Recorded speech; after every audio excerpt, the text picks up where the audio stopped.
Como decíamos en el vídeo anterior, hoy nos vamos a centrar más en la política de los reyes católicos y en los cambios sociales que produjeron. Centrándonos primero en la sociedad, pues aunque, como ya sabemos, los reyes católicos buscaban la creación de un estado donde ellos fuesen los únicos amos y señores, es decir, una monarquía absoluta, no podían establecer esos cambios de la noche a la mañana en unos reinos donde la nobleza de por sí ya era muy fuerte. A esto hay que sumarse que en la Guerra Civil Castellana se encontraron con la necesidad de recibir apoyo de las grandes casas nobles, tanto para vencer en la guerra como para mantenerse en el trono tiempo después. Por lo tanto, Isabel y Fernando no podían quitarles todo el poder a los nobles y mantenerlos contentos al mismo tiempo. Por ello, lo que se conocía como señorío seguiría existiendo, pero ahora el poder judicial sería sobre todo para los monarcas, los cuales pasaron a estar en la cima de la pirámide en materia jurisdiccional. Pero para ello, tuvieron que contentar a los nobles, permitiéndoles mantener ese poder social y económico que ya poseían. En cuanto a la organización de la corte, también se preocuparon en otorgar los puestos de poder a familiares y gente de confianza antes que a las poderosas casas nobles, siendo el inicio de un sistema que conduciría a España a constituir la monarquía absoluta que todos conocemos en los años venideros.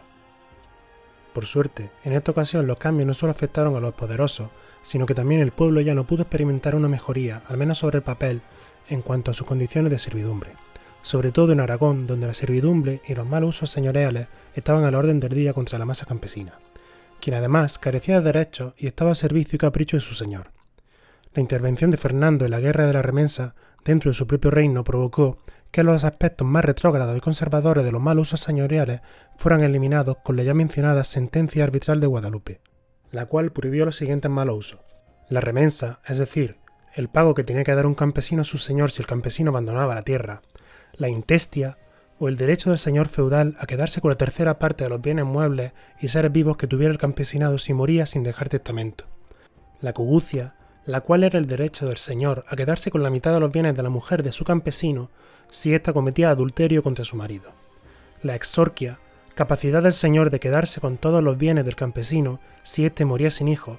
y la arsia, obligación del campesino de pagar con 1/3 los bienes muebles que le quedaban si éste se le había incendiado su casa accidentalmente, a modo de castigo por su descuido, y obviamente se abolió el derecho del señor a maltratar a sus campesinos sin ningún tipo de multa.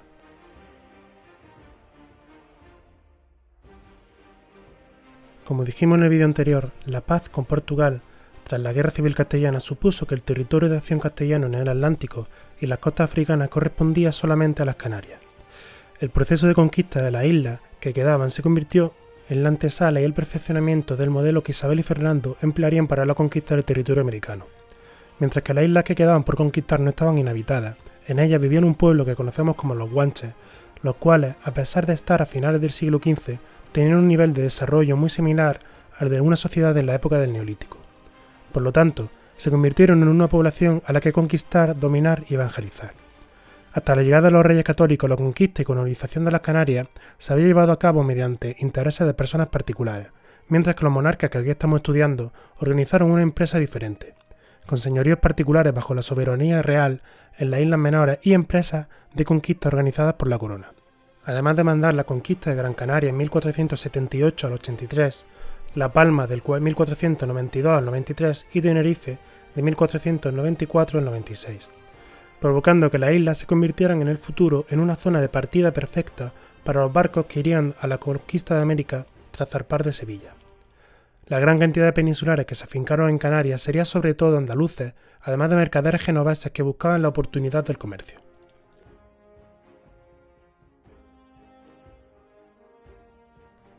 La conquista de Granada fue todo un triunfo para los reyes, pero también suponía la posibilidad de despertar a un enemigo muy poderoso como lo eran los turcos, o la piratería berberisca,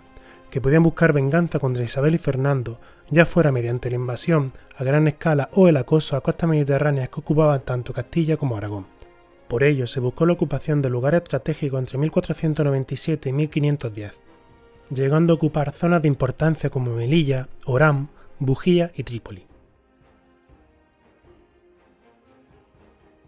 Cristóbal Colón, quien era un marino genovés, llevaba tiempo buscando la financiación para realizar su viaje a las Indias Orientales, procurando el favor de distintas cortes, pero en todas era rechazado. La excusa de los reyes católicos no era otra que la prioridad de tomar primero Granada, además de no querer aceptar las condiciones que pedía Colón para el viaje. El problema estaba en que Portugal sí estaba inmersa en la exploración mundial y en encontrar la ruta para llegar a establecer una conexión marítima con las ansiadas especies de la India, además de buscar oro, azúcar, esclavos, etc.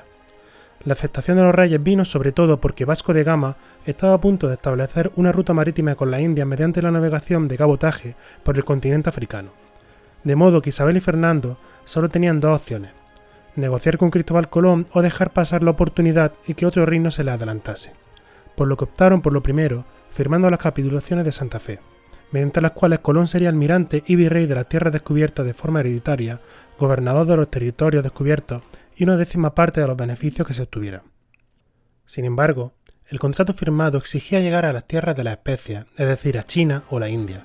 El hecho de que Colón no llegase ahí, a pesar de haber descubierto un nuevo continente, permitió a los reyes no cumplir todas sus exigencias. Por ello, y porque en uno de sus 3 viajes oficiales las diferencias con los reyes por el caos que reinaba en uno de los territorios descubiertos conocido como la Española, provocó que volviera preso y despojado de sus privilegios a cambio del perdón real. Aparte de la financiación de los reyes y el plan de Colón, la posibilidad de hacer un viaje que no se había pensado hasta el momento fue por la invención de nuevos instrumentos de navegación como lo fue el astrolabio, la brújula, avances en cartografía y un nuevo tipo de barco que permitía realizar este largo viaje como lo era la carabela. Barcos con los que Colón zarpó, llevando consigo a la Pinta, la Niña y la Santa María.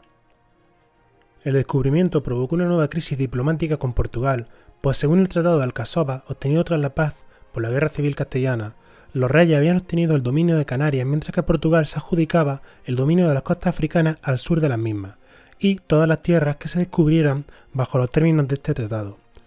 Por lo que cuando Colón llegó de su primer viaje, el rey de Portugal lo recibió y asumió que como lo descubierto estaba debajo de las Canarias, debía de pertenecer a su reino y no a Castilla. La batalla legal por lo tanto estaba servida, pues mientras los reyes católicos defendían que el Tratado de Alcasovas se refería exclusivamente a la zona del Atlántico africano, Portugal luchaba porque fuera toda la tierra descubierta al sur de las Canarias. Para evitarlo, se recurrió al Papa Alejandro VI, cuyo nombre de nacimiento era Rodrigo Borgia, natural de Valencia y con quien los reyes ya tenían una relación bastante amistosa, por lo que buscó el concilio entre ambos reinos con las bulas alejandrinas, de las que finalmente se acabó firmando un tratado que pareció bien a ambos reinos, el cual se conoce como el Tratado de Tordesillas. El mismo estableció una línea divisoria en los dominios de ambos reinos a 370 millas al oeste de Cabo Verde, motivo por el cual Brasil quedó dentro del ámbito portugués, mientras que el resto del territorio que quedaba por descubrir sería para Castilla. Francia y Aragón habían tenido desde hacía mucho tiempo sus ojos puestos en ocupar los distintos estados italianos, porque estos eran lugares de gran interés cultural, comercial y artístico, pero con una baja capacidad militar. Además, la política de los reyes católicos, como la de sus sucesores, se basó siempre en aislar a Francia a toda costa, con todos los medios posibles como enlaces matrimoniales y alianzas defensivas. Con el Tratado de Barcelona de 1493, el rey de Francia, Carlos VIII, devuelve el Rosellón y la Cerdeña a Aragón, buscando con esto un pacto en el cual ni Castilla ni Aragón se entrometieran en los intereses franceses en Italia. Pero Fernando, siendo bastante astuto, añadió una condición con la cual los reyes españoles se verían obligados a intervenir si los intereses de Francia suponían un conflicto a los dominios del Papa. La suerte sonrió a Fernando cuando en el año 1494 el rey de Nápoles, Fernando I, hijo bastardo de Alfonso V de Aragón, murió, despertando las prisas del monarca francés de ocupar el reino, para lo cual atravesó Florencia y Roma importunando al Papa, Alejandro VI. Por la agresión francesa, el Papa, el emperador del Sacro Imperio Romano y los reyes católicos hicieron frente a la amenaza francesa en Italia. Esta acción acabó provocando 3 conflictos diferentes como lo fue la Primera Guerra Italiana de 1494 a 1498, la Guerra Italiana de 1499 a 1501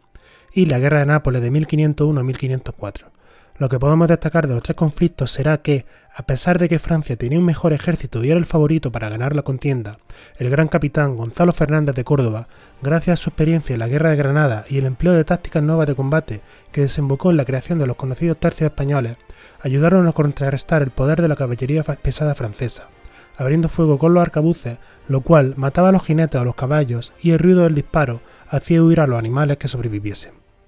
Teniendo unas victorias muy importantes en Ceriñola y Gariñano, por lo tanto, Con todo lo comentado, la victoria de los reyes españoles en Italia se realizó en unas condiciones que fueron favorables para Fernando como lo era. El norte de Italia con Milán y Venecia sería para Francia, el centro ocupado por los estados pontificios, mientras que Aragón se quedaba en el sur ocupando Nápoles y las islas. Entre las consecuencias positivas estuvo la importación tanto para la península ibérica como para Europa de productos nuevos como lo era el maíz, tabaco, tomate y la patata. Productos que enriquecieron bastante la dieta que ya de base era muy pobre para el pueblo llano y fomentaron el comercio transoceánico.